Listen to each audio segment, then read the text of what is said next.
Muy buenos días a todas, todos, todes, aquí en la sala de la Escuela Judicial Electoral y por supuesto también a quienes nos siguen en las redes sociales. La Escuela Judicial Electoral les saluda y les da la bienvenida.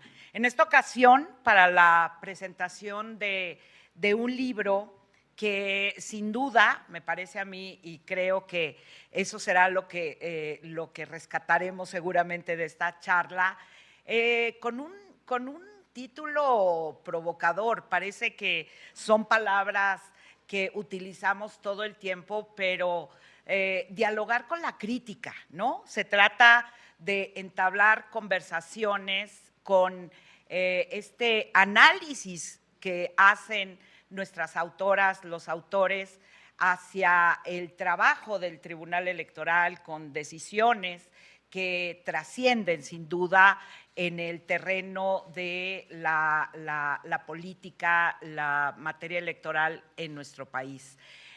Un análisis, los análisis así son, pueden ser positivos, negativos, pueden tener una combinación, pero creo que la parte importante es esa. El diálogo no nada más, me parece, es de parte de los autores y las autoras, sino el que se entabla con las personas que leemos, para que esto sea un círculo, un ciclo incesante de provocar estas redes de entendimiento.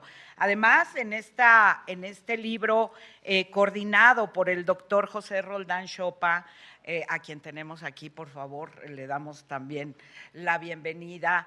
Él coordina este libro y, bueno, nos acompaña Judith. Muchas gracias, Judith Nieto, Javier Aparicio, también uno de los autores, más 3 personas que tocan 5 temas, yo creo, que son de gran trascendencia porque es una diversidad atravesando por los retos de la paridad, que por supuesto escribió Javier Aparicio, el tema, como la era, estamos en la era de las redes sociales, la propaganda, el test de proporcionalidad, el costo de nuestros derechos, Judith, las experiencias de la revocación de mandato y, por supuesto, temas de nulidades y que todo el tiempo lo estamos analizando en materia de nulidad, lo indeterminado de la determinancia. Así es que ustedes pueden darse cuenta que es un libro que recoge, y que ahorita nos los van a platicar, recoge distintos aspectos fundamentales y la conversación que se establece entre los lectores y quienes escriben estos capítulos. Entonces, sin más, iniciamos y si están de acuerdo, Judith, te daría el uso de la palabra para que nos platiques más del capítulo que escribiste o de las experiencias, de lo que tú quieras. Muchas gracias. Les damos un aplauso antes de empezar. Gracias, Judith. Bueno, listo. Gracias, magistrada, por la presentación.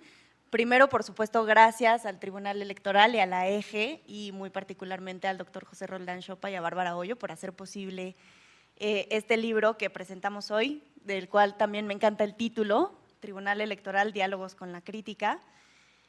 Me siento muy honrada de que me hayan invitado a participar entre plumas tan relevantes como la del doctor Aparicio, que tenemos aquí en esta presentación, pero por supuesto también la de Paula Vázquez, la de Javier Martín y la de el maestro Madrazo. Entonces, bueno, pues me invitaron a platicarles un poco sobre pues, el contenido del capítulo en el que yo tuve la fortuna de estar. Creo que vale la pena hacer una breve presentación.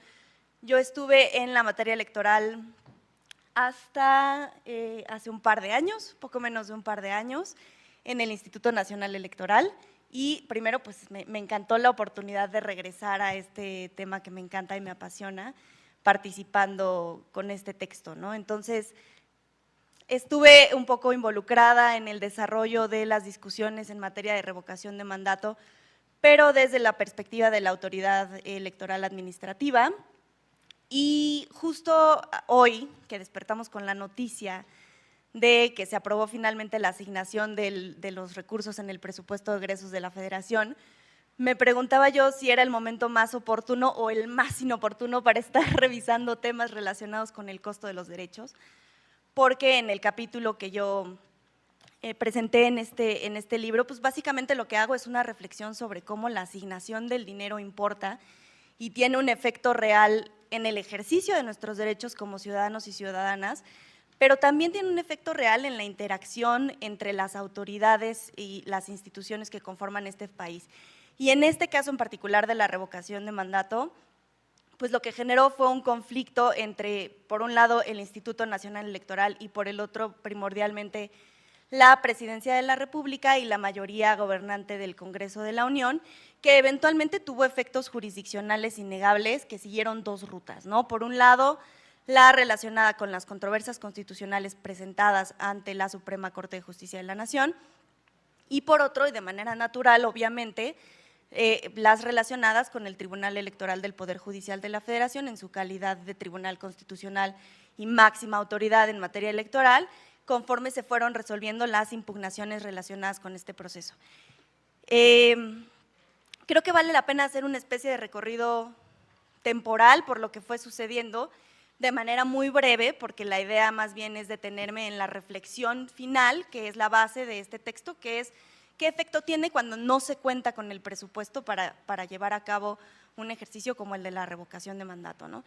Pero lo que es muy interesante de esta historia es que pues, de manera paralela fueron sucediendo muchas cosas, ¿no? Primero, por un lado, y voy a tomar aquí mis apuntes porque me hice mi línea de tiempo, porque llevar la cuenta de todo lo que fue sucediendo en ese momento es muy complicado, pero bueno, como ustedes saben, se aprueba la reforma constitucional en materia de revocación de mandato a finales de noviembre del 2019, y en esta reforma pues se introduce esta figura que creo que todos aquí conocemos y entendemos que funciona para que en su caso los electores en un ejercicio de democracia directa tengan la posibilidad de manifestar si quieren que pues el cargo de una persona electa públicamente termine antes de lo originalmente previsto, ¿no? En el caso de la Constitución mexicana se previó que pudiera ser ejercido en este decreto reformador solo para la Presidencia de la República, aunque por ahí en los transitorios se previó la posibilidad de que en los 18 meses posteriores las constituciones estatales hicieran las adecuaciones necesarias para tenerla también para las figuras de poder ejecutivo local.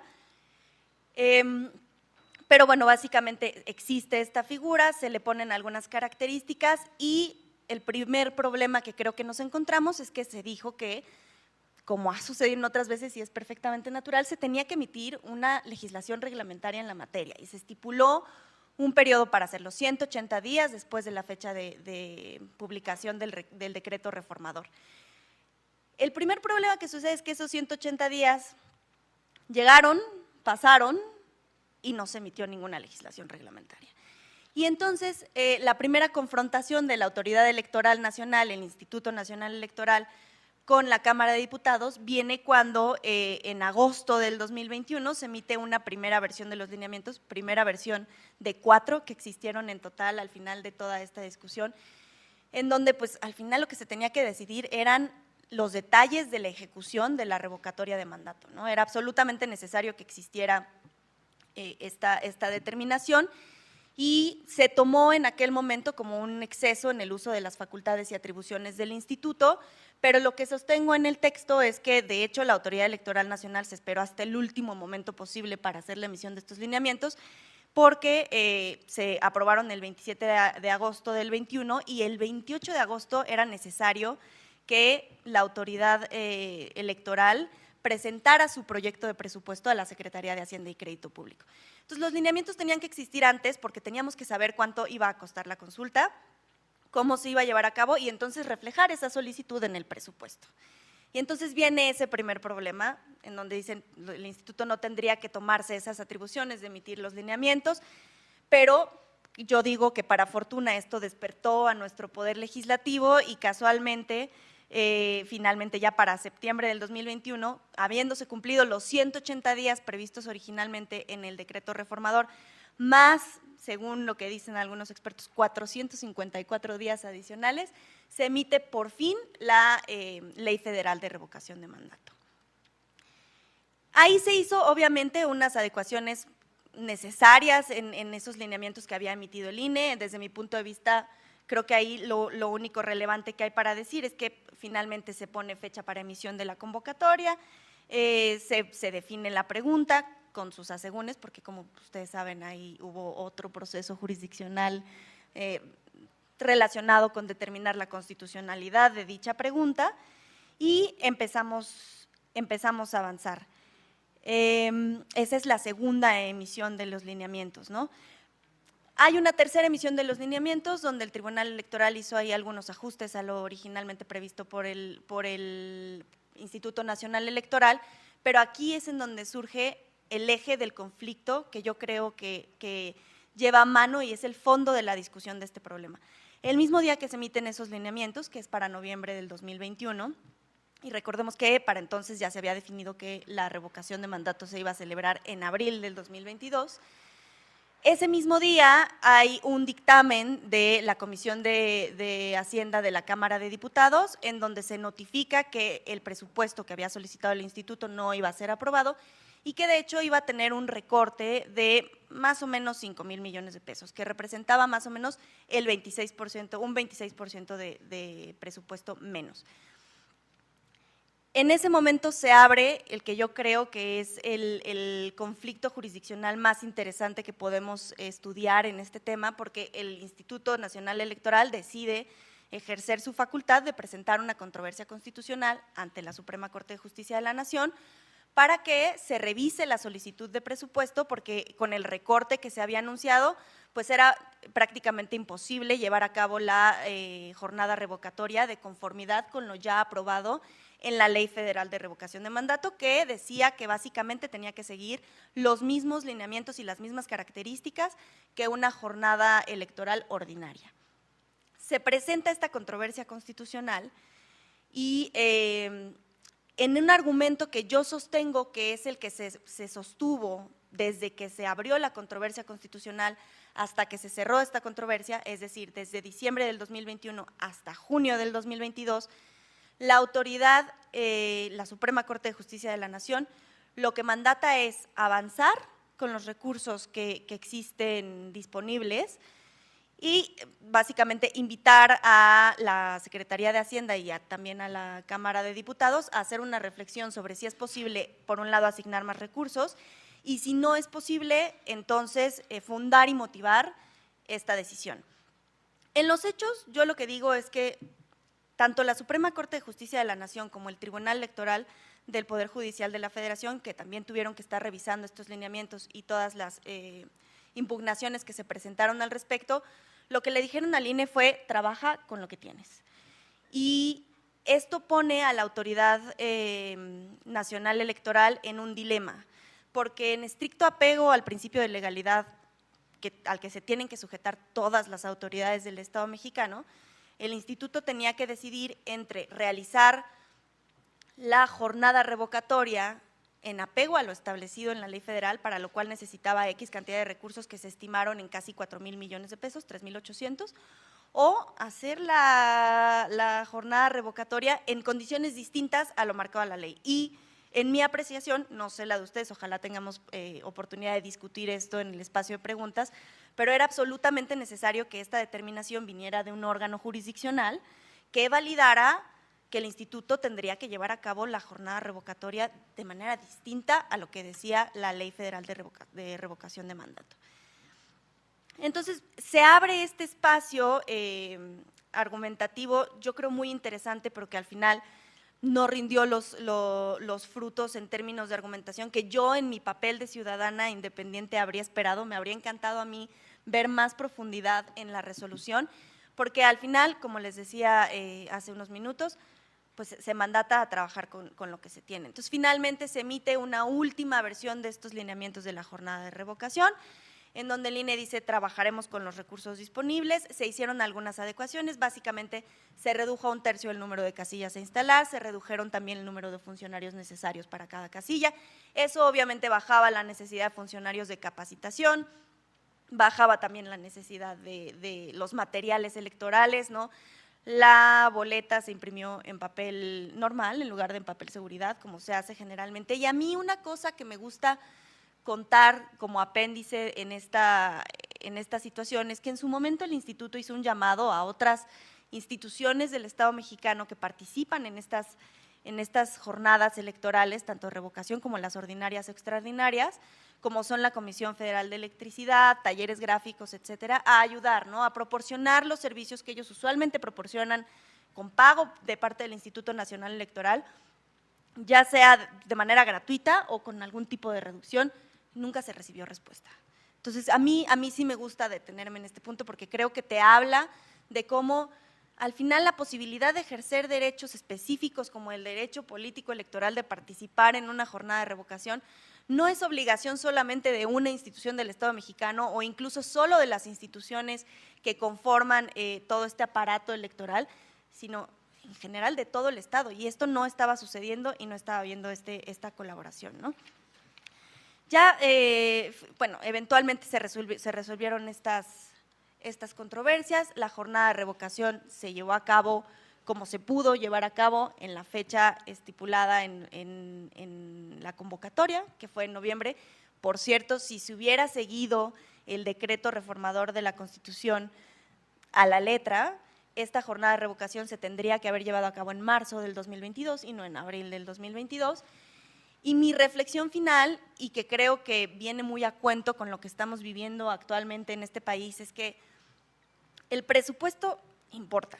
Importa, yo creo, en este momento quiero hacer la reflexión en dos vertientes.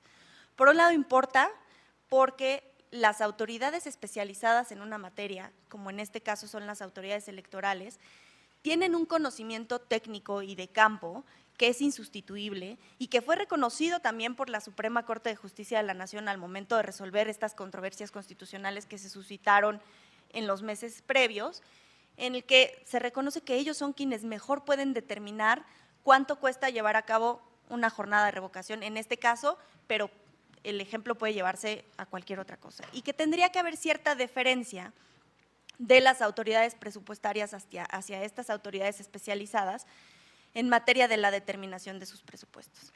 Entonces eso por un lado, ¿no? En el ámbito estrictamente de las autoridades, pero en el ámbito de los ciudadanos, de la ciudadanía en general, el otro efecto que tiene es que cuando no se asigna el presupuesto necesario para llevar a cabo o ejercer debidamente los derechos que nos son reconocidos en la Constitución y en las leyes, pues lo que sucede es que recibimos una afectación directa que probablemente en ese momento no podemos ver o no es demasiado tangible, pero que existe.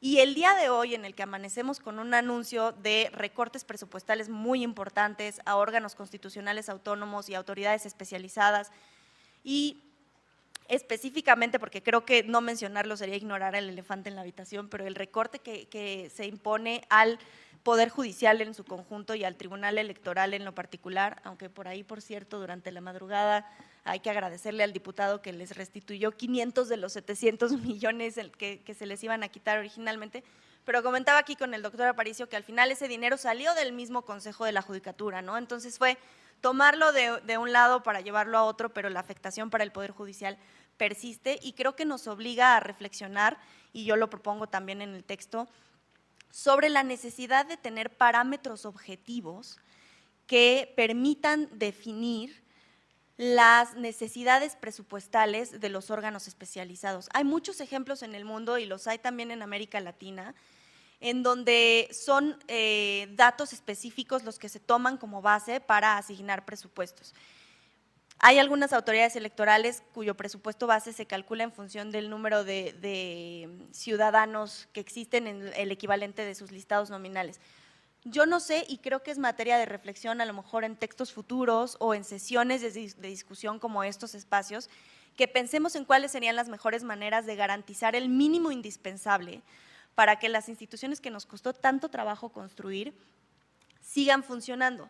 Lo que sí creo es que sería un error asumir que pueden seguir sujetas a la voluntad política de quienes en ese momento tengan la mayoría para decidir sobre cuestiones presupuestales, porque lo que podemos ver, y que por cierto es un debate que existe desde hace mucho tiempo y que me pareció interesantísimo, es que al final esta puede ser la mejor herramienta para debilitar los pesos y contrapesos que deben existir en una república que funcione de manera correcta. Entonces, pues creo que a mí me gustaría dejar la reflexión con eso. Yo quisiera invitar al auditorio a que tomemos este espacio para pensar en eso y para discutir en cómo podemos fortalecer a futuro, porque ya el día de hoy pues no hay nada que hacer, nos dieron la noticia y eso es lo que tenemos y con lo que tendremos que trabajar y tendremos que hacer lo posible, pero creo que sí vale la pena pensar en cómo podemos proteger mejor a las instituciones que tanto trabajo ha costado construir en este país y que al final están ahí para eso, para poner frenos y contrapesos a los poderes y para garantizar una división de poderes como debe ser en una república. Y pues muchas gracias nuevamente por este espacio, ojalá tengan la oportunidad de leer el texto, ya lo vi por acá el libro en una mesita aquí afuera por si quisieran adquirirlo. Y muchas gracias, doctor, nuevamente por la oportunidad de participar, me encantó hacer este ejercicio. Que tengan muy buen día, los dejo, no sé, otra vez con usted, magistrada. Gracias. Gracias, sí. Muchas gracias, Judith. Y sí, ¿verdad, Bárbara? Estamos en un espacio académico, así es que se trata de dialogar, por supuesto, y esto es muy interesante porque creo que Judith nos pone en la mesa la importancia de lo que significa este binomio que es el presupuesto y el ejercicio de los derechos. Y parece, por lo que nos planteas, en un ejemplo que fue la revocación de mandato, que nos dio experiencias, vaya, que nos dio experiencias en la sala especializada, nos dedicamos a la revocación de mandato, todavía se siguen resolviendo asuntos de la revocación de mandato para que entendamos qué tanta es la desconexión, si es que me lo permites, de muchas veces lo que significa el planteamiento de ofertas electorales, y estamos en un proceso electoral en donde se hacen ofertas electorales que se materializan incluso en el texto constitucional a nivel de los derechos, porque la revocación está en el artículo 35 de nuestra Constitución, pero está desconectada con su materialización. Y una vía, pues es el presupuesto. O sea, podemos hablar de la revocación de mandato sin duda a través de cómo nace y cómo se ejercita, que ahí yo creo que también sería muy interesante analizar la génesis de esta revocación de mandato, si efectivamente era una revocación de mandato, ¿no? Pero bueno, ese sería un tema también que también podemos platicar. Pero lo interesante aquí, y como bien dices, estamos en esta visión de lo que significa y la importancia del presupuesto. También tenemos que tener conciencia que sí hay áreas de oportunidad en donde podemos optimizar los presupuestos, porque yo creo que los órganos, todas las instituciones, en todos los espacios, podemos reflexionar acerca del tema de optimización de recursos, que también creo que ahí es un trabajo, como bien decías, tiene que venir de todos lados. Entonces, pero lo interesante es cómo vamos a ir a materializar un derecho si no se le dan o no se brinda los recursos, y sobre todo que el órgano especializado sabe que necesita, ¿no? Así es que sí, vamos a dialogar, Judith. Les invitamos de una vez para que vayan haciendo sus preguntas. Y bueno, doctor Javier Aparicio, por favor, le damos ahora el uso del micrófono. Gracias. Gracias, Gaby. Bueno, yo también quiero agradecer al Tribunal Electoral por la organización del evento, Bárbara, también al Tribunal por invitarnos a colaborar en este volumen, a mi colega, el profesor Roldán Chopa, por invitarme a participar en el volumen, a pesar de que me cuesta mucho trabajo a mí todo lo que implique escribir.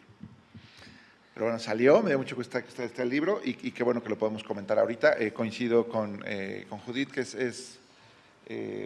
son tiempos difíciles y lo van a seguir siendo un buen rato o otro buen sexenio, a según. Pero creo que vale la pena también en algún momento detenernos y para la reflexión y la discusión.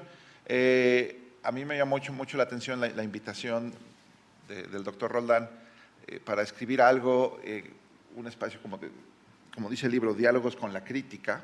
Entonces yo creo que sí es de agradecer que el tribunal está abierto a que se critiquen sus resoluciones o sus sentencias. Creo que ya hay una saludable tradición de volúmenes colectivos tundiéndole a una sala y a otra sala y a otra sala, pero está bien, así tiene que ser, porque es la única forma de que mejoren las cosas en el país. Nos faltan varios volúmenes colectivos de crítica al Palacio Nacional, pero pues esos ya saldrán algún día. Y bueno, el capítulo, yo quiero hablar brevemente sobre el capítulo que escribí para este volumen. Yo me quise concentrar en los temas de paridad de género en el ámbito municipal, que es un tema que he estado trabajando en los últimos años. Primero en la paridad legislativa, cuotas de género y demás, y recientemente en temas de paridad municipal. Y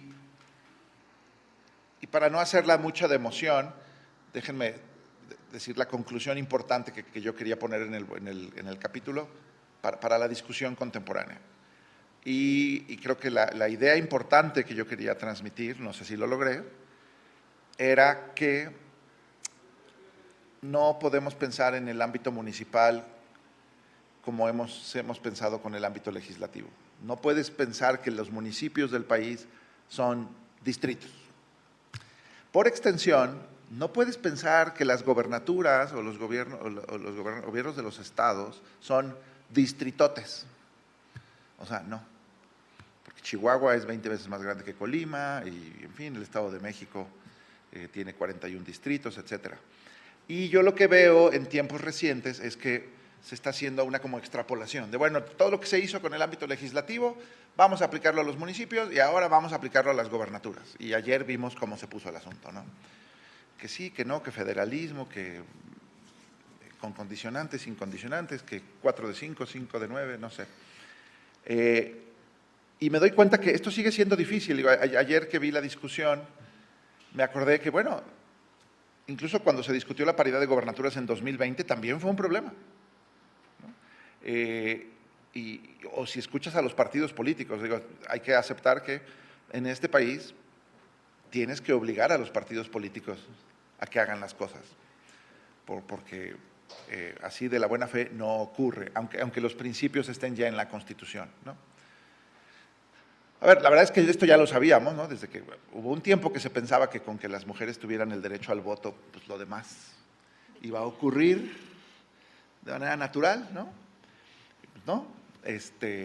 La reforma de paridad en todo viene de 2019 y todavía estamos discutiendo que sí, que sí no, ¿qué quiere decir paridad? ¿Y pero por qué? ¿Pero cómo? ¿Y por qué no en 6 años? ¿Y cuál es la prisa? Y, en fin. Y bueno, yo quise entrar al ámbito municipal, pero creo que refleja muy bien los problemas municipales. Ahí sí, por ejemplo, yo sí veo un claro parangón entre los problemas municipales y los problemas de las gobernaturas. Entonces, a lo mejor si hubiera un segundo volumen, yo diría, bueno, ahora deja escribir de paridad en gobernaturas, porque ya hay una historia ahí. Pero regresemos a los municipios. Lo primero, ¿qué sabemos? Bueno, el ámbito municipal, históricamente, e incluso en otros países, es el ámbito donde es más difícil empujar la paridad. También lo eran las gubernaturas, pero pues ha habido ahí avances notables. Pero bueno, hoy por hoy andamos en 540, 550 municipios gobernados por mujeres. Y lo preocupante es que esta cifra lleva ahí estacionada como 3 años, digamos. De entre 2019, 2021, 22, 23, estamos como en el mismo número de municipios gobernados por mujeres. Pareciera que se está estancando. Y eso está raro, eso para mí era ¿y por qué? En cambio, pues todos conocemos la grafiquita, ¿no? En el ámbito legislativo, pues ya se llegó a la paridad legislativa a nivel federal y en la mayoría de los congresos locales. Se llegó a la paridad desde 2018 y ahí va y parece que ahí se va a quedar. Reforzada con lineamientos en los estados y demás. Ahora, el tema municipal claramente tuvo un aumento de presidentas municipales entre 2015 y 2018, ¿no? Cuando se le apretaron las tuercas a la paridad vertical y a la paridad horizontal, por intervención de este tribunal. Y ahí hubo como unos años gloriosos y ahorita parece que la cosa está estancada. Hay que matizar el asunto, pero por ejemplo, ahí yo tomo como punto de partida del capítulo eso, de por qué la evolución paulatina hacia la paridad en el ámbito legislativo, pues sí llevó unos 10, 15 años, ¿verdad? Pero ya se llegó. Y si me preguntan cuándo va a haber paridad en gobiernos municipales, yo les puedo decir, no tengo la menor idea, pero creo que se va a tardar. Podemos ver en Estados Unidos. En Estados Unidos no hay más de 30% de presidentas municipales. Digo, no hay ni cuotas ni nada, pero digamos, pensando democracia consolidada, ¿qué tanto llega? No hay muchos países con paridad en el ámbito municipal, como no la hay en cargos ejecutivos. Y entonces es un ámbito complicado. En cambio, los cuerpos colegiados, los cabildos, las asambleas, los congresos, todo el ámbito plurinominal, ahí es más fácil empujar la paridad. Entonces hay que entender, bueno, ¿cuál es el problema? ¿Por qué es tan difícil que avance la paridad en cargos ejecutivos? Y como yo soy economista metido a politólogo, digo, pues porque ahí está el dinero. Por eso. Pues no puede ser de otra forma. Es como el último reducto. Muchos de nuestros diputados y diputadas sueñan con ser presidentes municipales de una ciudad grande, ¿no? Y ya que lo son, sueñan con ser gobernadores o gobernadoras, pues del estado donde nacieron, porque ahí no hay mucha chance, ¿no? Pero bueno, es lo que está ahí. Hay un tema como de conflicto distributivo que te refleja muy bien cómo funcionan los partidos políticos. Ahora, ha habido avances, es cierto, lo usual es celebrar este avance en número de mujeres electas en presidencias municipales, está bien, qué bueno, pero cosas que hay que alertar. La inmensa mayoría de las presidentas municipales de este país, cuando digo inmensa mayoría es 2/3, así como de carro completo plan C, así 2/3. La mayoría de las presidentas municipales gobiernan municipios de menos de 25,000 habitantes. Lo voy a decir de nuevo. 2/3 de las presidentas municipales del país gobiernan municipios de menos de 25,000 habitantes, que no es ni siquiera el municipio promedio, son municipios pequeños. Esto se observó en 2018, se sigue observando en 2021. Hay una mejoría. En 2018 el porcentaje era 73%. En 2018, 73% de las presidentas gobernaban municipios pequeñitos, de 25,000 habitantes o menos. Ahora, 2021, estamos en 65%. Es un avance, pero, híjole, quienes han recorrido municipios del país van a ver, sí, la mayoría de los municipios en México son pequeñitos. El grueso de la población del país vive en las 100 o 120 ciudades grandes del país. Y ahí la cosa está un poco más difícil. De repente, Morena le fue muy bien en los últimos años y había habido avances de muchas presidentas municipales de Morena. Hay que también separar ahí lo partidista de lo estructural. Pero bueno, ahí hay un tema, y ahí lo que tú ves, ahí se nota. Así como hubo un tiempo en el que era evidente que las candidatas a diputadas estaban postuladas en distritos perdedores, era evidente, lo podías medir estadísticamente, hacías las grafiquitas, eso era muy obvio. Bueno, ahora lo obvio es esto, que los partidos políticos empujan a candidatas en municipios pequeños. No, pero ¿cómo puede ser si estamos revisando la paridad vertical y la horizontal y la transversal y a lo largo del tiempo y la acción afirmativa? ¿Cómo puede suceder eso? Pues así, porque con lo que pasa en los ámbitos de mayoría relativa, lo sabemos, es las pequeñas diferencias en mayoría relativa se multiplican. Si tú tienes 5% más de candidatas en municipios pequeños, vas a tener el triple de presidentas municipales ahí. Así. Porque es cierto, cuando tú revisas los bloques, no parece tan sesgado, está poquito sesgado, pero ese poquito sesgo produce una gran disparidad en los triunfos. Ahora, ojo, vean, estoy hablando de tamaño de población, este es el mensaje ¿te acuerdan que digo? No hay que tratar a los municipios como los distritos por construcción son del mismo tamaño poblacional. Unos son urbanos, otros son rurales, pero son del mismo tamaño los distritos. Los municipios no, es la heterogeneidad de este país. creo que el ámbito relevante, si se quiere empujar el tema, es fijarte en la heterogeneidad, el tamaño de los municipios. Puede ser otra cosa, podría ser el poder económico, la recaudación, pero son cosas que correlacionan con la población. ¿No? La variable principal, la fuente de heterogeneidad principal de los municipios es el tamaño de los municipios. No si históricamente ganaba el PRI, el PAN, o si Tabasco es de Morena, o sea, sí, eso sí, pero no es lo importante, no es lo importante. Hay estados donde esto se aprecia muy bien en los estados chiquitos, en los estados Quintana Roo. Quintana Roo tiene 11 municipios, ahorita, porque se está multiplicando. Cada gobernador corrupto multiplica el número de municipios por ahí. No hay municipio pequeño en Quintana Roo, ni hay municipio pobre en Quintana Roo. Cada uno tiene su playa y es un supernegocio y demás. Bueno, ahí es muy visible. Ahí los partidos no tienen para dónde hacerse. O sea, no hay un municipio malo que te toque en Quintana Roo, porque son 11. Todavía Baja California, pues te puede tocar Tijuana o del desierto, ¿no? Ahí todavía.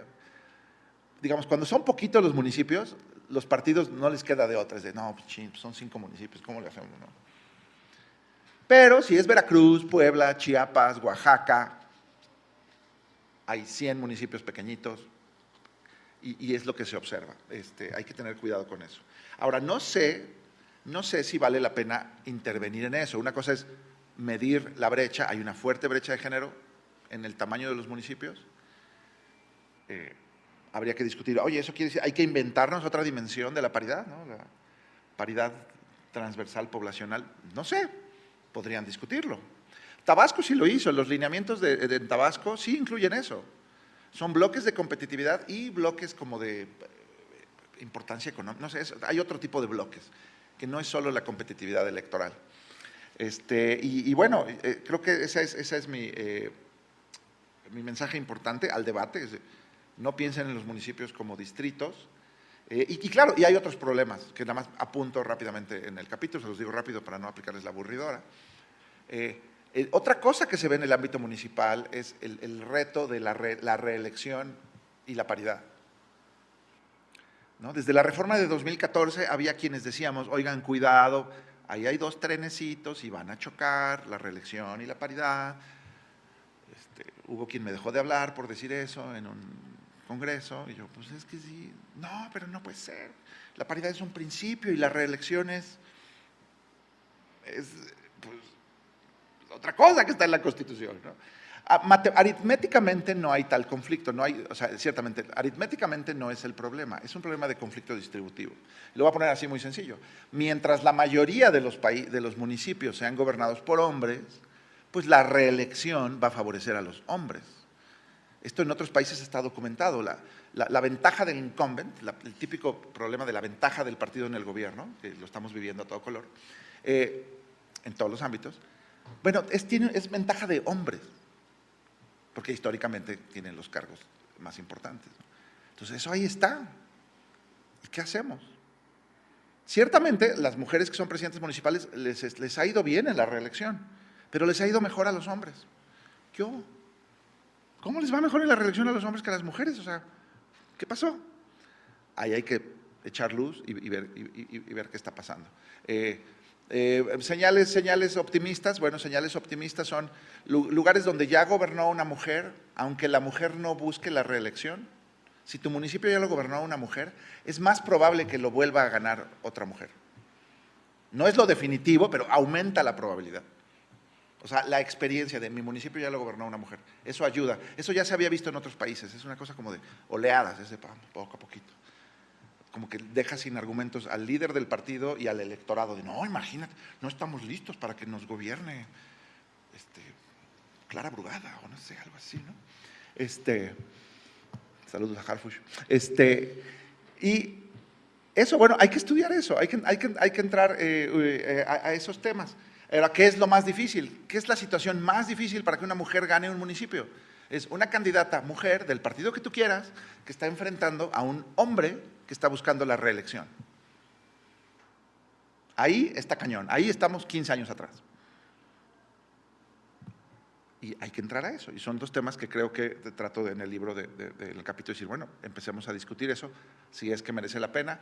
Y si no, pues a eso se va a quedar así un poco estancado en el tiempo que viene, ¿no? En fin, no quiero abusar más del tiempo. Tengo que decir notas optimistas, porque el lunes estuve en otro lado y dije algo así como que éramos Bolivia y… Bolivia… optimismo, los cabildos, los ayuntamientos. Yo he hecho trabajo de campo en los ayuntamientos en México, he hecho entrevistas y los cabildos sí son paritarios. Es más, la integración de los cabildos ya es paritaria, ¿cierto? Eso sí lo pusieron en la Constitución, la integración. Y eso es bien importante. Yo he entrevistado mujeres que dicen, ¿sabes qué? Yo pensaba que la política no era lo mío, pero un día quedé de regidora, no sé cómo, y el presidente municipal se le ocurrió no dejarme hablar y no darme viáticos y no darme oficina. Y entonces me enojé y decidí buscar la presidencia municipal.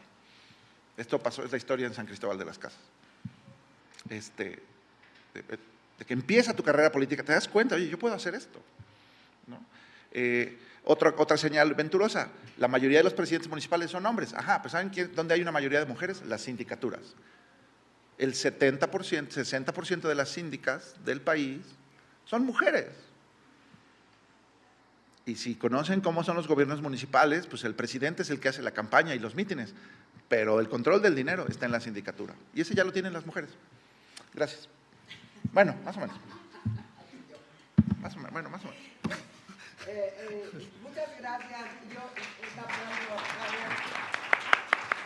Yo en estos temas, quien me ha escuchado sabe que tengo cero optimismo.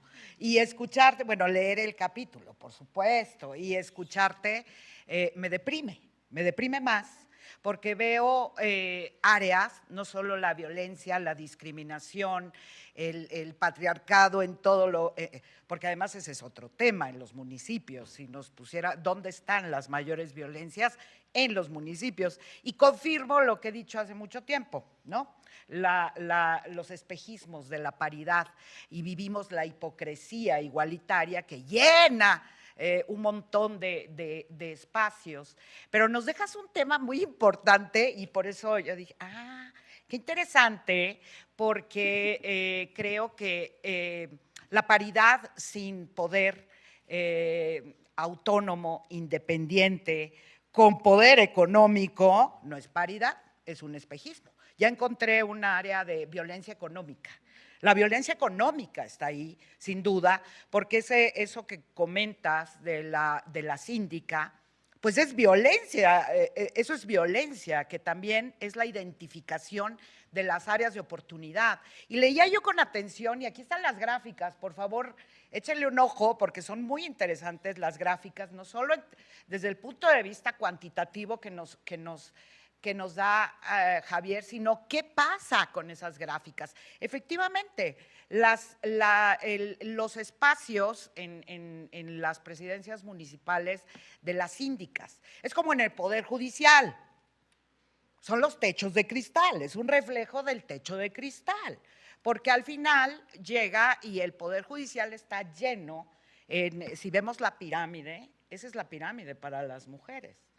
Es una pirámide en donde efectivamente los cargos que son en donde se hacen las cosas estamos las mujeres. Pero llega un momento en que a dónde tienen que estar los hombres en la toma de decisiones, y ahora el factor económico, el factor poblacional tiene que estar en la mesa sin duda, porque no es lo mismo gobernar a 10 que gobernar a una persona.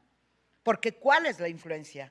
Porque también es empujar a la gente a aspirar a esos cargos de poder, y entre más esté la presencia de mujeres con más población, van a cambiar las cosas. Yo no tengo la menor duda, nadie dice que queramos la mitad de un pastel, ¿verdad que no? Ese pastel no queremos la mitad, queremos otro, diferente, con políticas públicas que tengan que ver con la realidad de las mujeres, ¿no? Entonces se necesitan mujeres en el poder, pero mujeres con autonomía, independencia, con poder económico, con influencias reales, si no estamos en las hipocresías. Pero bueno, podríamos también seguir, ¿verdad? Y bueno, vamos a escuchar al doctor José Roldán Chopa, coordinador de esta obra, y que nos comparta también sus experiencias. Bueno, muchas gracias, magistrada. ¿Sí me escuchan? Y por supuesto, el agradecimiento al Tribunal Electoral y en particular a Bárbara, no solamente por estar en el nacimiento de este libro, sino en la continuación después de, y que tiene que ver con el propósito del mismo. El hecho de poder estar aquí en la misma mesa con la magistrada, y por supuesto lamentamos que no estuviese la maestra Janine, nos permite establecer ex post o como consecuencia de o como parte de los propósitos del libro la posibilidad de dialogar con quienes tienen, por supuesto, en sus manos la decisión o parte de la decisión y son protagonistas en eso muy relevantes. Y por supuesto con ustedes. Una de las ideas del libro era no solamente tener en consideración una resolución, sino más que una resolución, una temática común que pudiera ser el conector entre distintas resoluciones sobre problemas que atañen a la democracia y a la justicia electoral. Y por supuesto, desde una posición, desde la crítica de tal forma que no solamente tuviese la crítica por la crítica, sino una crítica que tuviese un sentido más reflexivo. Y ese yo creo que es uno de los propósitos. ¿Y por qué? Porque yo creo que como parte del contexto, y me parece que esa es una de las cuestiones que es importante destacar, creo que en México nos hace falta una cultura del debate, una cultura de la crítica y una cultura también del diálogo, que no necesariamente son lo mismo. Por supuesto, en el debate está razones para vencer al otro. Y finalmente, puedo decir, ¿quién ganó el debate? Bueno, el rojo, el azul, el tricolor, lo que sea. Y el debate no busca necesariamente algo constructivo. El diálogo sí busca algo constructivo porque supone que en su finalidad no está el vencer al otro, sino el dialogar, el escuchar y el argumentar y el contraargumentar de tal manera que a final de cuentas entre sujetos que son pares se derive algo positivo. Y yo creo que ese es el otro gran sentido del título. Ahora, ¿y por qué hacer esto en la justicia electoral? Porque la justicia electoral es una justicia particularmente cualificada y relevante porque va más allá de resolver el conflicto. Por supuesto, en las resoluciones decide algo, pero también construye y constituye. En el caso de los dos comentaristas anteriores está eso. El profesor Aparicio dice, bueno, la integración final de los gobiernos municipales se modificó en la realidad a partir de la relevancia de una sentencia de la Sala Superior. Y eso lo podemos ver, es decir, no solamente resolvió un problema de cuotas, de género, de lo que sea, como ya se han planteado los conflictos, sino también constituyó. Y eso es relevante. Entonces, las resoluciones de los tribunales no solamente resuelven hacia atrás un conflicto, sino también van construyendo realidades y, por supuesto, nos van dando la organización y la conformación política del país y, por supuesto, para bien o para mal, tienen una influencia en la democracia realmente existente, ¿no? Lo que comenta Judy de igual manera, es decir, cómo los actores políticos plantean una decisión sobre el presupuesto, una decisión que tiene una meta muy inmediata, que todos, o al menos yo, lo leí como un castigo, y que deja de tener la visión de largo plazo y que a final de cuentas puede convertirse en un autosabotaje de aquel que propuso reducir el presupuesto. ¿Y por qué? Porque en este ejercicio no de revocación, sino de planteamiento de ratificación y de validación del mandato, los resultados no fueron aquellos que esperaban, ¿no? Y entonces tiene un efecto contraproducente para el mismo propósito político.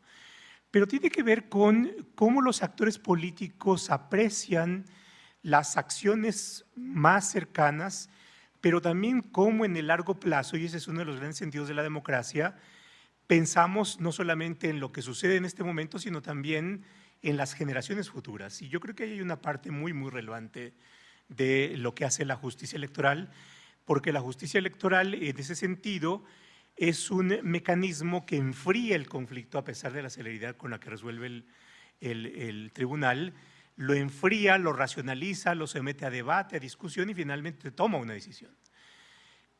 Como seres humanos, como organización en un contexto, tampoco puede desprenderse de las influencias de las preocupaciones, pero en ese contexto va siendo un ejercicio que los seres humanos hemos inventado para racionalizar el conflicto y para encauzarlo. Y yo creo que ahí hay que detenernos y creo que en la academia tenemos esta parte relevante de ver cuáles son las consecuencias de las decisiones de los tribunales, pero también hacer una reflexión de los elementos y de los conceptos básicos de lo que estamos hablando. ¿Qué es lo que pasa con el presupuesto? Porque en el conflicto electoral y en el conflicto político no podemos trasladar sin más las categorías con las cuales a veces nos explicamos la justicia constitucional. Estos mismos conceptos del justiciable, que están muy presentes en Amparo, creo que no tienen la misma dimensión en la justicia electoral. Y tampoco podemos trasladar el concepto de propersona que hablamos cuando hay una relación de alguien que no tiene poder frente a un acto de autoridad que tiene detrás la potestad pública, no podemos trasladarlo sin más a la justicia electoral. ¿Y por qué no? Porque los sujetos de la justicia electoral son sujetos cualificados, en donde el candidato, el partido, no son meros particulares que van por la vida sin poder, sino que van por la vida con poder, con influencia y con una participación relevante en la materia. El hecho de que los partidos políticos estén sentados en el Consejo Electoral y que puedan opinar, por supuesto, los hace también partícipes de las decisiones. El hecho de que los partidos políticos y sus representantes en las cámaras determinen el presupuesto de los institutos electorales o del tribunal los hace partícipes cualificados e influyentes y con poder en el conflicto ante el cual se someten ante un tribunal. Y por tanto esas categorías básicas me parece que no pueden llevar a juzgar a un candidato con el mismo estándar pro persona o a un partido político con el mismo estándar de un particular que es sometido a una jurisdicción, sino en la dimensión que constitucionalmente debieran tener, ¿no? Es decir, como instituciones de interés público, que no es cualquier particular. Y eso es una de las partes en donde tienen que irse estableciendo los estándares, porque, y en eso rescato un poco, la justicia electoral también nos va construyendo a los gobernantes, diría el dicho popular, no que merecemos, porque yo creo que es banalizar el problema, pero que puede tener algo de verdad, sino los gobernantes que vamos constituyendo, y los vamos constituyendo en la crítica, los vamos constituyendo con los contrapesos sociales y los vamos construyendo, por supuesto, a partir de las resoluciones. Y en las resoluciones, y aquí un poco aprovechando la presencia de la magistrada, que se van dando en las decisiones de sanción, por ejemplo, ¿no? Esto es, si un candidato o alguien que quiera ser candidato independiente obtiene apoyos y los apoyos no están muy claros y son medio sospechosos o irregulares, ¿cómo sancionamos? Y en eso, por ejemplo, la teoría política, y ahí un poco en las formaciones de Judí y el profesor Aparicio, que tienen esta virtud de la formación interdisciplinaria, me iba a pensar, por ejemplo, a Weber, ¿no?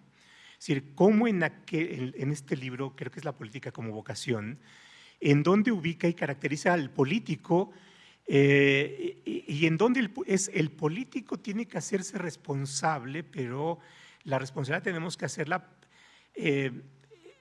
la responsabilidad del político, y en esa cuestión de la ética de las responsabilidades, con las consecuencias que tiene de sus actos. Porque, por supuesto, el político no solamente toma decisiones y puede tomar decisiones a partir de una idea de lo que estime que es correcto, pero en eso de lo que estime que es correcto puede perecer el mundo, ¿no? Y bueno, en esta película de Oppenheimer yo creo que está ahí el dilema de qué posibles consecuencias puede tener una decisión, ¿no? Y el político tiene que tiene que cargar con las consecuencias de sus decisiones. ¿Y cómo lo hacemos responsable de la decisión de obtener apoyos que son irregulares o que son sospechosos? Bueno, tiene que ver con las sanciones, ¿no? ¿Y cómo pides la sanción de tal manera de constituir a posibles candidatos responsables y que si obtienen apoyos irregulares no se les vuelva a ocurrir obtener un apoyo irregular, porque tendrían consecuencias suficientemente disuasivas? Es parte de cómo vamos constituyendo a ciertos sujetos responsables, para poner un ejemplo así que procura ser ilustrativo. Y ahí está, yo creo que una de las partes muy importantes de cómo ir estableciendo este diálogo de tal manera que estos hallazgos que pueden expresarse cuantitativamente como lo que hace el profesor Aparicio, o a partir de las decisiones y de las metodologías de la decisión y de la aplicación concreta del test de proporcionalidad, como la que hace el profesor Javier Martín Reyes, o de cómo aprecia los nuevos fenómenos y las expresiones en redes sociales, como las que hace el profesor Madrazo, o cuál es el alcance, nada sencillo por supuesto, de la participación de los tribunales en decisiones sobre el presupuesto, que ahí también hay un tema constitucional por supuesto complejo, son relevantes para ver cómo vamos constituyendo nuestra democracia. Y en eso creo que el tribunal abra la posibilidad de que desde fuera podamos acercarnos a estos temas, podamos por supuesto poner en la mesa cierta información y ciertas reflexiones, forma parte de este ejercicio por supuesto de justicia abierta y de justicia que va y viene, no como actores que tienen la posibilidad de presentar demandas, de acceder con sus argumentos al tribunal, sino también de aquellos que están de fuera, pero que también recogiendo estos conceptos de la economía sufrimos las externalidades, ¿no? Si somos pesimistas, las externalidades negativas, podemos también tener la posibilidad de tener diálogos como este, y yo creo que en eso por supuesto es un gran gusto y qué bueno, y muchos más, Bárbara, magistrada, escuela judicial, en fin. Muchas gracias. Muchas gracias, muchas gracias. Y bueno, pues creo que efectivamente lo que plantea el doctor es así. Las resoluciones le hablan un tiempo presente, pero también al futuro, porque de eso se trata. Y ahí tendríamos que estar siempre viendo y analizando el impacto de una decisión, porque no se centra en las partes, en una controversia, sino que sobre todo, en cualquier materia, pero sobre todo en esta materia electoral que define la conducción de la política en un país y que establece quiénes nos van a gobernar, pues tenemos que tener muy claras las posibles, no tampoco es que se pueda adivinar todas, pero sí hay que tener la conciencia clara de una sentencia o de las decisiones porque le hablan al futuro. Bueno, pues si ustedes están de acuerdo, hacemos una ronda de reflexiones, ¿qué les parece? Y después también con plática con el público, si quieren. Entonces, si están de acuerdo, empezaríamos de nuevo. Judith, ¿quieres hacer alguna? Por favor. Originalmente yo tenía la idea de cerrar con una reflexión distinta, pero lo que ha sucedido ahorita en la mesa me cambió. Este tema al que llegamos al final sobre la importancia de que las decisiones jurisdiccionales resuelvan no solo el caso concreto y lo sucedido, ¿no?, en ese expediente, sino de que construyan y nos proporcionen claridad a futuro. Creo que en el libro hay algunos ejemplos sobre cómo esto en materia de justicia electoral efectivamente se ha logrado o se ha ido construyendo, pero en el caso específico del tema de vamos a centrarnos a la asignación del presupuesto de la revocación de mandato, pero en general en el tema presupuestal, creo que la parte con la que yo me quedo es que esa fue la gran deuda de las autoridades jurisdiccionales tanto hablando desde el punto de vista de la resolución de las controversias por parte de la Suprema Corte como de la resolución de las impugnaciones por parte de la Sala Superior del Tribunal. Creo que lo que no nos dieron es una guía o una serie de conceptos que se puedan explorar para resolver problemas futuros que sin duda van a seguir sucediendo en materia de asignación presupuestal. Porque la reflexión que se hizo en ambos casos se circunscribió a decir que, pues de algún modo, la autoridad electoral administrativa tiene la capacidad de determinar con las herramientas técnicas a su alcance por qué necesita el dinero que dice que necesita, aunque como usted bien dice, magistrada, siempre hay espacio para revisar y sin duda hay economías que se pueden hacer, pero la decisión final fue pedirle a la Cámara de Diputados y a la Secretaría de Hacienda que si podían asignar más dinero lo hicieran, pero que si no podían nos dijeran por qué. Y la realidad es que una vez que se emitieron esas resoluciones y cuando finalmente la Cámara decidió decirnos por qué había asignado ese presupuesto, se limitaron a decir que el INE no había hecho un ejercicio correcto de cálculo presupuestal y que se mantenía la decisión de no asignar. Entonces a mí lo que me faltó, digamos, del lado jurisdiccional fue la argumentación necesaria para preguntarnos. Nosotros sabemos que la Constitución ahorita como está, y habría que preguntarnos si sigue vigente después de tantos años, nos dice que el poder de asignación presupuestal está exclusivamente en la Cámara de Diputados. Y creo que tiene una razón de ser y creo que de algún modo esto se tiene que sostener, pero no sé si ya estamos en un punto en donde nuestro Estado constitucional ha avanzado lo suficiente como para reconocer que existe otro arreglo institucional que es igualmente importante para sostener a la República y que está constituido no solo por los tres poderes de la Unión, sino también por las instituciones que de algún modo ejercen actividades que son fundamentales para mantener el orden constitucional. Y eso creo que probablemente no se ha reflejado en lo que existe y en lo que se ha dicho en materia presupuestal. Y probablemente nos tendríamos que estar preguntando en cómo podemos hacer que, independientemente de los cambios políticos que sucedan en el país, que van a seguir sucediendo, garanticemos el funcionamiento del Estado en general.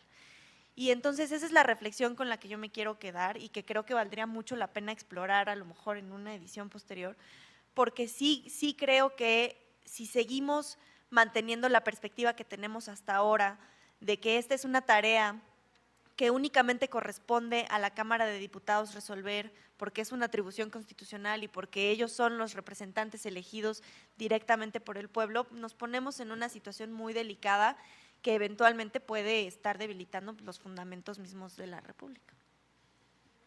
Muchas gracias, Judith. Javier. ¿Yo? ¿Puedo no hablar de paridad ya? Puedes hablar de lo que Eso, quieras. venga. Estamos en un debate académico. Hasta de este salón no va a salir. Bueno, claro, estamos No, conectados. están grabando, sí, ¿no?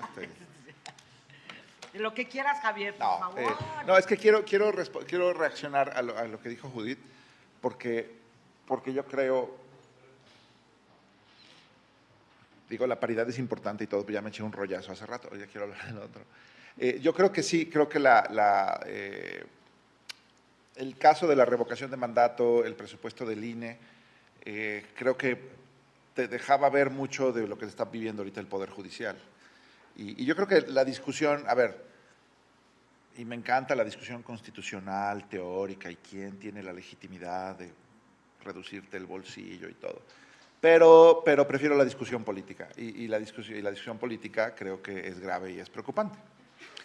Porque sí es cierto que creo que el Congreso tiene la facultad presupuestal, sí, pero yo en la Constitución, cada que veo órgano constitucional autónomo, ¿cuál es la siguiente frase después de constitucional autónomo? Órgano constitucional autónomo con personalidad jurídica y patrimonio propio, ¿no? Entonces digo, bueno, ¿qué es la autonomía si no autonomía presupuestal? O sea, no es lo único, claro, no es nada más, ay, el dinero. Pero bueno, personalidad jurídica y patrimonio propio, ¿no? Órgano autónomo. Y si el Poder Judicial no es autónomo, o sea, la otra vez en el INE preguntaba yo si al INE le habían mochado los fideicomisos y me dijeron, no, mira, lo intentaron, pero no lo hicieron. O sea, lo sugirieron, ya saben, la amenacita mañanera de, bueno, una de esas les quitamos su fideicomiso, pero no lo hicieron, ¿cierto? Todavía, sí. No lo hicieron. Dije, bueno. Y ahora de repente, o sea, una vez que Saldívar se suma al equipo de la doctora, no, es que el presupuesto del Poder Judicial es terrible y los fideicomisos, si no, no vamos a poder reconstruir Acapulco.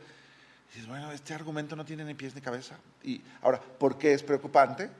Pues porque cuando vemos en el mundo el menú de ataques al Poder Judicial en el mundo,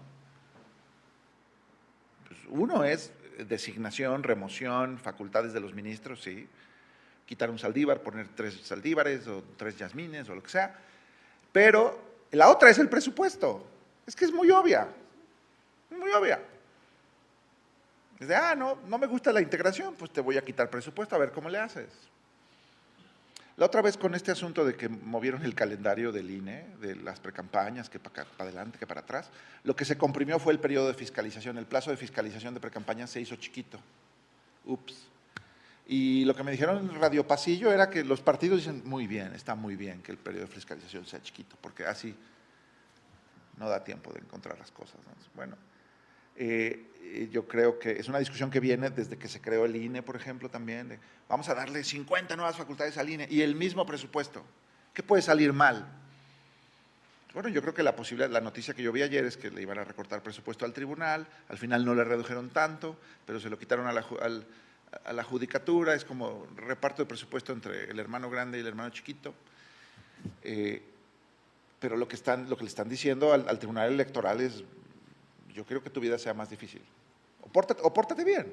O sea, yo ayer al momento que se estaba discutiendo la paridad en gobernaturas, los diputados estaban decidiendo si le daban o no recorte grande o recorte chico al tribunal. Y eso me parece grave, preocupante. No es democrático. Que tengas a un poder pichicateándole, ¿cómo se dice? Escatimándole el presupuesto al Tribunal Constitucional que tiene que darle certeza a las elecciones. Hay también por ahí esta teoría muy mala, porque entre la mañanera y lo demás, hay terribles teorías de separación de poderes y de rendición de cuentas horizontal. Por ejemplo, está la teoría de que la separación de poderes es como el box. Es como el box. Y entonces, pues, a veces el judicial le tumba cosas al ejecutivo y a veces el ejecutivo, pues, le quita los fideicomisos al judicial, porque, pues dando y dando, cada quien su golpe. Bueno, esa teoría es absurda, tonta, ridícula, estúpida. Porque lo que estás diciendo es que en la cancha, usando la analogía futbolera que le gustaba a Ciro, es como decir, bueno, pues en el fútbol a veces los jugadores se le van a las patadas al árbitro, porque pues, ¿por qué no, verdad? Vamos a darle de patadas al árbitro.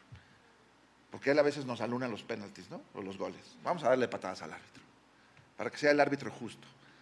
Pues eso es como ridículo y creo que sí tiene que ser combatido. Ahora, entiendo muy bien, creo que lo dijo Gabriela muy bien, por supuesto que todos los organismos públicos tienen que ser sujetos de, bueno, tiene que haber transparencia, economía, eficiencia en el uso de los recursos. Sí, claro. El propio cambio tecnológico te debería permitir hacer más cosas con menos recursos, sí, pero algo me dice que esa no es la discusión. Creo que esa no es la discusión. Es un intento burdo de doblegar, de controlar, que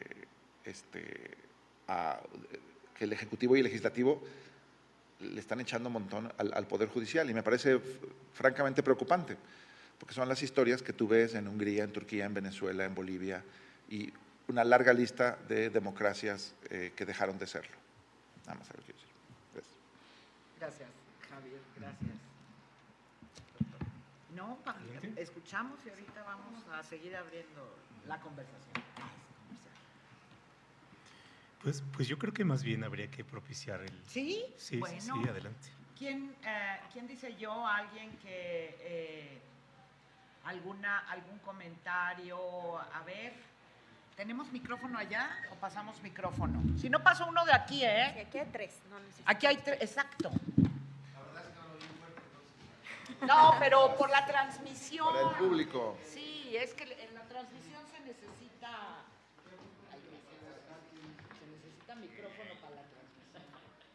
Hola, ¿qué tal? Sí, Con está nombre y prendido. todo, por favor. No me escucha. Ah, ya. Hola, ¿qué tal? Mi nombre es Alexander Reyes, de la Escuela Judicial. Yo observo actualmente que, pues bueno, existe, pues bueno, un orden político que está buscando implementarse, ¿no? Incluso, pues bueno, los actores políticos, ¿no? El propio presidente, ¿no? Sus operadores, gobernaturas, diferentes niveles de gobiernos, enuncian justamente este nuevo orden político, ¿no? Incluso lo denominan como la cuarta transformación. Y este orden político está en enfrentamiento con un orden jurídico, ¿no? Un orden jurídico que se ha forjado a lo largo de décadas, ¿no? Y que ha llevado a establecer límites a este poder político. Es decir, que desde mi perspectiva, pues bueno, observamos que existe un contrapeso real por parte del Poder Judicial a el poder político, ¿no? Ahora, esto ha llevado a confrontaciones que son claras y evidentes, que se han llevado al plano presupuestal, que se han llevado al plano jurídico, pero la pregunta es, desde su perspectiva, ¿hacia dónde nos llevaría esta confrontación de mantenerse? ¿Cuáles serían las soluciones que podríamos tener?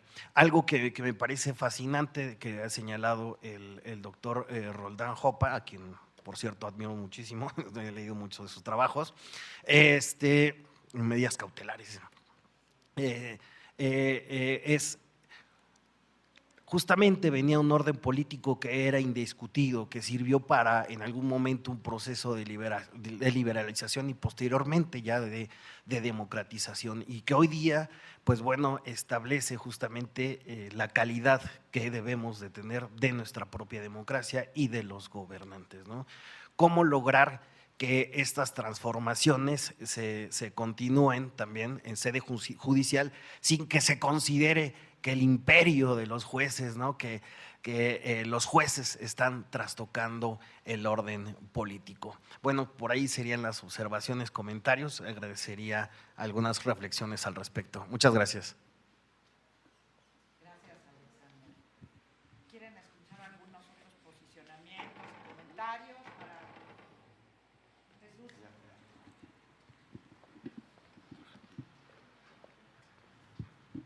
Muchas gracias. Primero, pues bienvenidos a la Escuela Judicial Electoral. Qué bueno que tengamos estos espacios de diálogo.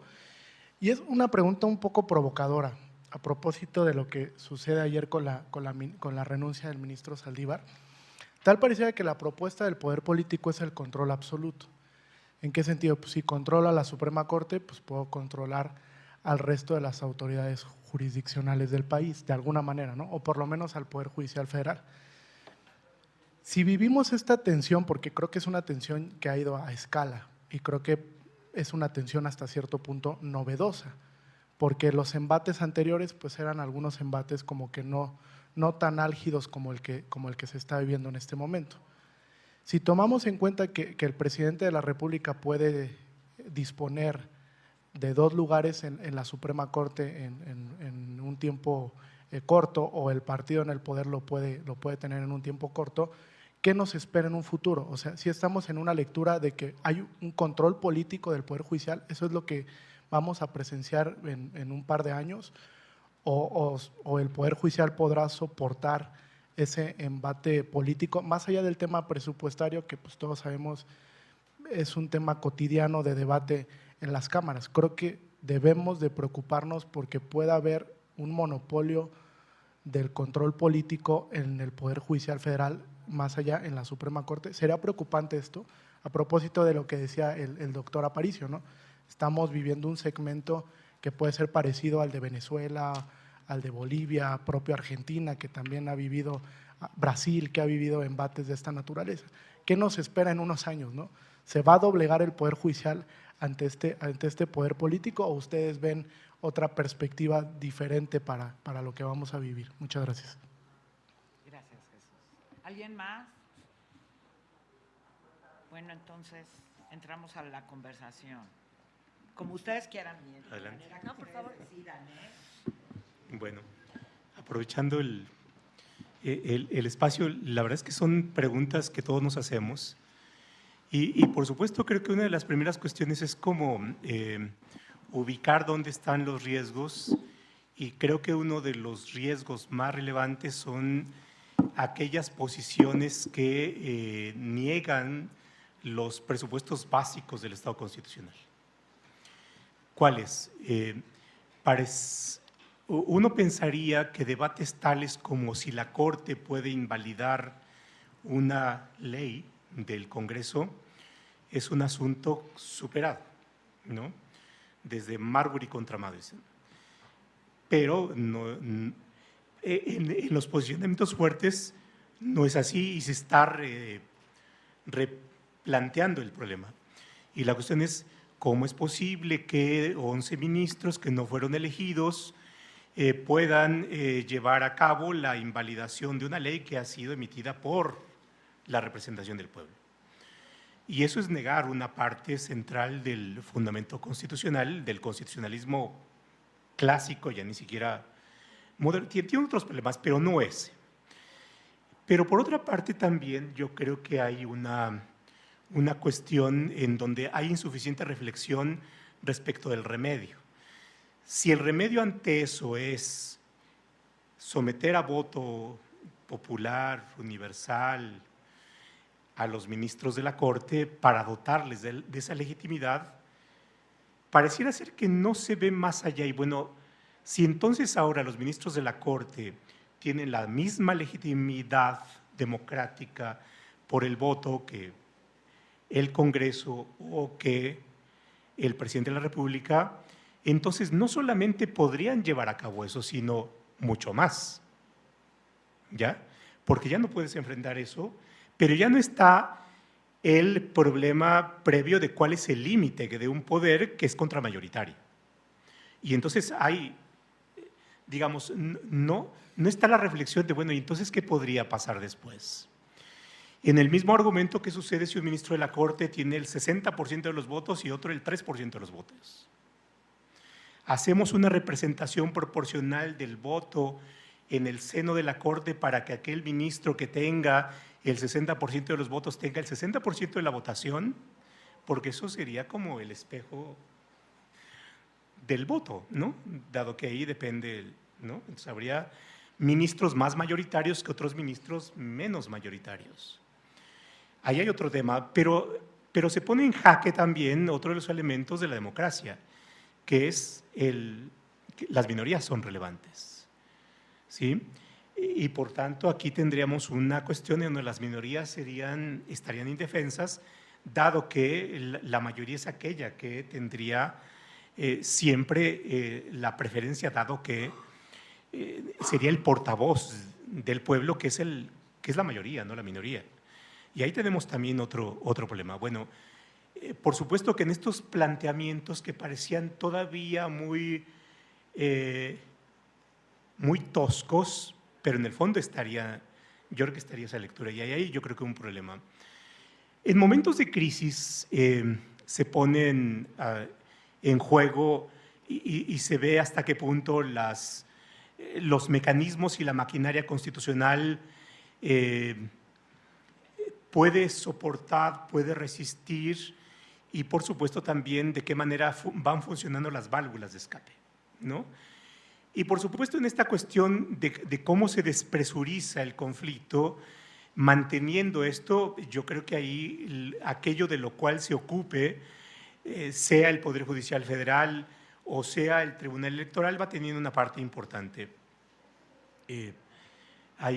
Tengo pendiente por ahí un artículo de una profesora, ya no sé si es de Australia o de Nueva Zelanda, Rosalind Dixon, que plantea un artículo que dice cómo prepararse, cómo resistir para nuevas batallas, y que tiene que ver con una reflexión de los órganos jurisdiccionales. Y es, por una parte, por supuesto, el Poder Judicial no puede dejar de hacer su función, y la función es resolver conflictos, hacerlo con esta pretensión de objetividad y de imparcialidad, y en ese sentido no puede ser militante de un partido político, y no pueden valorarse o no deberían valorarse sus decisiones a partir de la correspondencia o no respecto de los partidos políticos que están actuando en este momento, respecto de las corrientes políticas que están interesadas en el sentido, en un determinado sentido del voto de los ministros, de los magistrados o de lo que sea. Lo cual no implica la negación de que cada juez o de cada ministro o de cada magistrado puede tener sus propias convicciones ideológicas. Y eso es parte de lo humano y no puede negarse, pero hay una distinción entre el sentido interesado del voto en uno de los contendientes del conflicto respecto de las macrovisiones que puede tener de cómo conformar una sociedad. Y ahí yo creo que lo que estamos viendo es el someter a prueba los mecanismos, el someter a prueba aquello que se ha hecho como se haya hecho en los años anteriores. La otra cuestión es, por supuesto, viene un nuevo proceso electoral. En el proceso electoral veremos si se alcanza por parte de una de las opciones políticas la mayoría calificada. Si se alcanza la mayoría calificada en la integración de las cámaras, entonces ya habrá un nuevo escenario y yo creo que ahí podremos esperarnos cualquier cosa. O hay minorías que alcanzan a poder tener un veto respecto de las definiciones constitucionales. Y eso yo creo que es una de las cuestiones, por supuesto, que son inciertas y que tendremos que esperar a ver qué es lo que pasa con los partidos, si tienen al menos la capacidad de tener el veto y seguir sopesando en el Congreso estas decisiones o no. Y bueno, solamente me quedo ahí.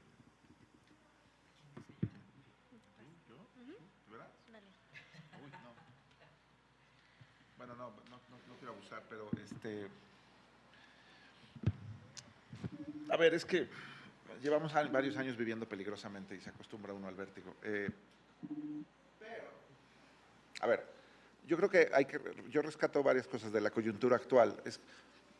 A ver, el diseño constitucional en México tiene sus mecanismos, como que sus contrapesos automáticos, por así decirlo, y uno de ellos es la renovación escalonada de Poder Judicial, tribunales, INE, etcétera. O sea, es la razón de ser. Pero están enfrentando un gobierno con, no sé, cierto tipo de insaciabilidad. Voy a poner un ejemplo. A este gobierno le tocó designar 8 consejeros del INE, 8 de 11. Ya los pusieron, ya están. 8 de 11 consejeros del INE, incluyendo la presidenta y el contralor el amigo del… Bueno, ya están. O sea, si el plan hubiera sido controlar al INE, así, con 8 consejeros, pues ya lo tuvieron que haber hecho. La única razón por la que no lo hicieron es por su propia torpeza, pero lo intentaron. Lo intentaron. Ahora, al presidente, y bueno, pues de repente se salen las cosas. Tómbola y todo eso, ¿no? Bueno, pues en la tómbola pasan cosas. Ahora, en la Corte, a este presidente le tocaba designar a 3, porque pues, el calendario, las cosas, les tocaba designar a 3. Va a designar a 5. Ups. Porque te renuncia Medina Mora, ¿no? Que nunca debió haber llegado a la Corte. El amigo del presidente Peña, nunca debió haber llegado a la Corte. Bueno, le torcieron el brazo, renunció. Y ahora tenemos la otra renuncia, a mí me parece un poco tan escandalosa, yo creo que están ahí en el ranking de la ignominia, Gatell, Saldívar, Medina Mora, ahí, o sea, no sé bien cuál. Porque yo veo Saldívar y yo digo, bueno, este ministro tan progre, tan Taylor Swift, o sea, que a mí también me caía bien en sus buenos tiempos, pero pues el poder corrompe, no sé, o algo pasó. Yo lo que digo de Saldívar es, ¿usted por qué se volvió amigo del presidente? O sea, usted iba bien y se enamoró de Cabecita de Algodón. ¿Por qué hizo eso? Esa no era su chamba. Esa no era su trabajo, hacerse amigo del presidente y presumirlo al instante siguiente de que renuncia, ¿no? Abrazando a la doctora. O sea, pues ahí sí pierdes.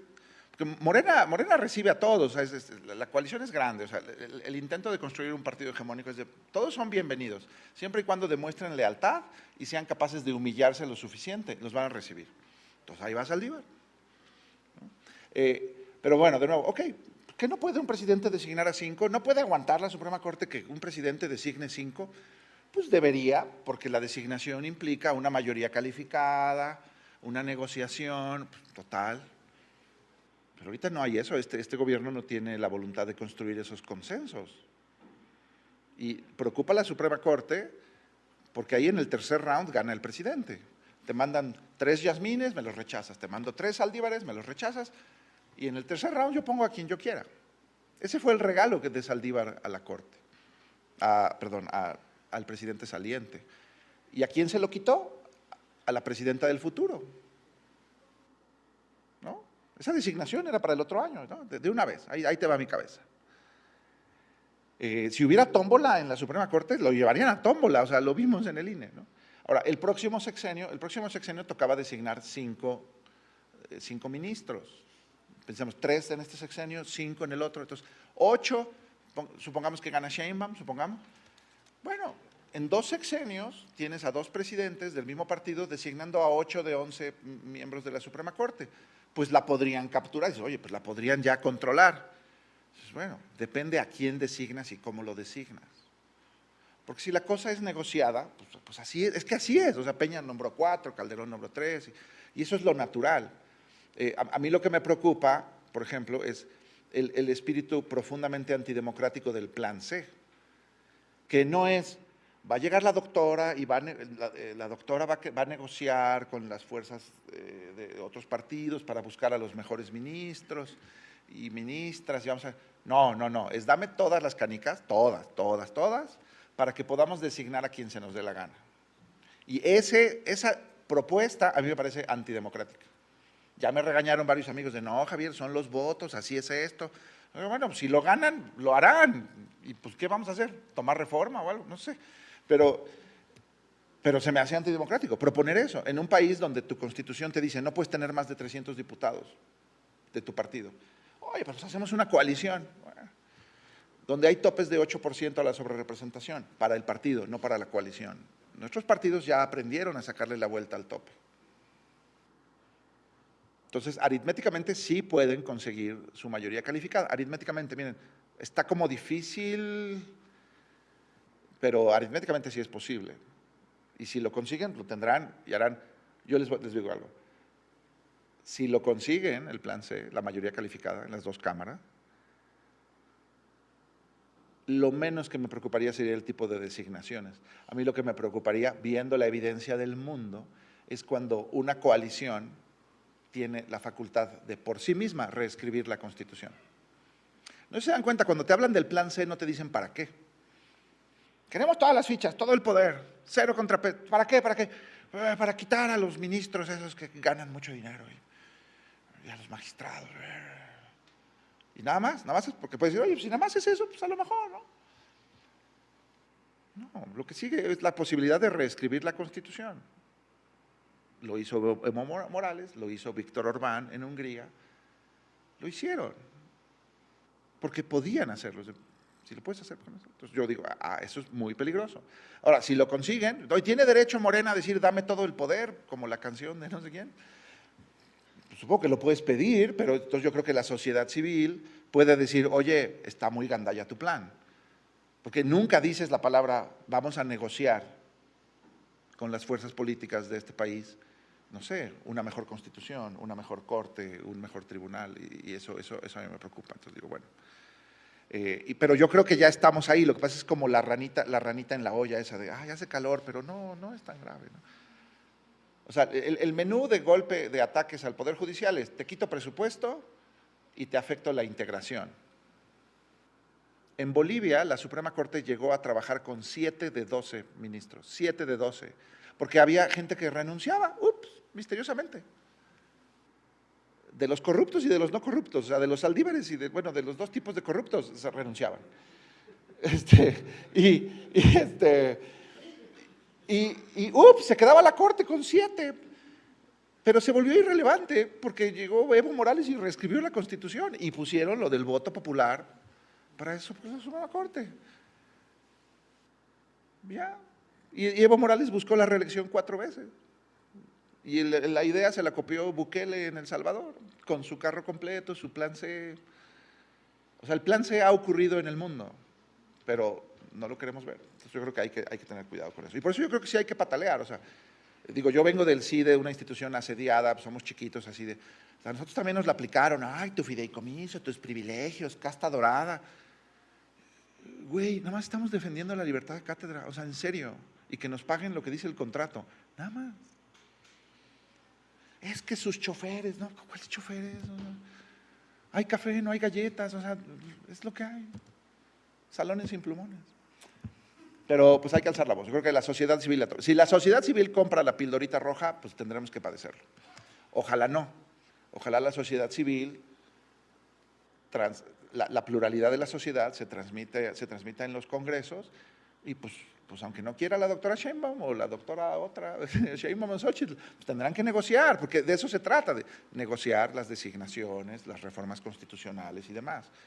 Pero llevamos 5 años bajo la tunda que hasta se nos olvida eso. Lo que pasa es que, ¿cuándo es la última vez que escucharon al presidente decir, voy a negociar? Voy a negociar una reforma constitucional, voy a negociar una designación en el tribunal, voy a negociar… No, prefirieron la tómbola. Y pues la tómbola, pues pasan cosas, ¿no? Pero si se hubieran salido con la suya, ya serían 8 consejeros del INE. Y ya tendría 4 ministros en la Corte. Lo que pasa es que el presidente lo reconoce. Lo que sería una señal de independencia, mira, son independientes, no hacen lo que yo quiero. No, para el presidente es la regué, esa es la regué. Designé 4 y me salieron, o sea, no obedecen. Para la otra lo voy a hacer bien, le voy a decir a Claudia que lo haga bien. Es más, si Claudia me pasa una designación, yo voy a poner una ministra Saldívar ahorita que puedo. Hay que protestar estas cosas. No sé si da para ganar o no las elecciones, pero tienes que protestarlo cuando ocurre una regresión democrática en tu cara, yo creo. Perdón, me emocioné.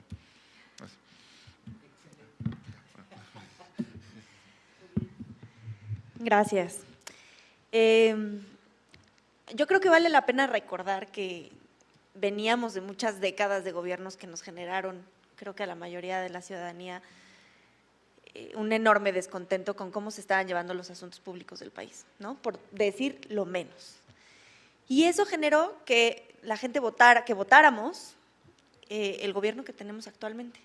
Y a mí me parece perfectamente válido que se tenga una ideología distinta, que se pretenda hacer una transformación como la que sea que se está construyendo, que esos cambios en las prioridades se reflejen también en las asignaciones presupuestales y en las designaciones de los funcionarios públicos que están en el país.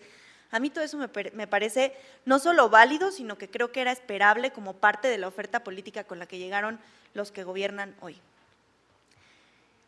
La parte que a mí me preocupa y que creo que, por lo menos desde aquí, desde donde estamos hoy, esta mañana, en este momento tendríamos que estar cuestionándonos y defendiendo, es que todos esos cambios se pueden hacer siempre que exista y se mantenga la posibilidad de que las personas que no pertenecen a ese movimiento político, que las minorías, como nos decía el profe Chopa, estén protegidas. Y creo que eso es lo que no estamos viendo actualmente. A mí esa es la parte que me preocupa, ¿no? Porque ahorita estamos partiendo de una reflexión sobre qué va a pasar con el Poder Judicial y a lo mejor con las instituciones electorales, pero las estamos pensando como las conocemos hoy. La verdad es que si el plan C funciona como parece que puede funcionar, pues a lo mejor en unos pocos años nos vamos a estar preguntando si va a existir algo como una secretaría o un ministerio de justicia y si lo estará presidiendo alguien que a lo mejor hasta ayer estaba en la Suprema Corte o en otro lado,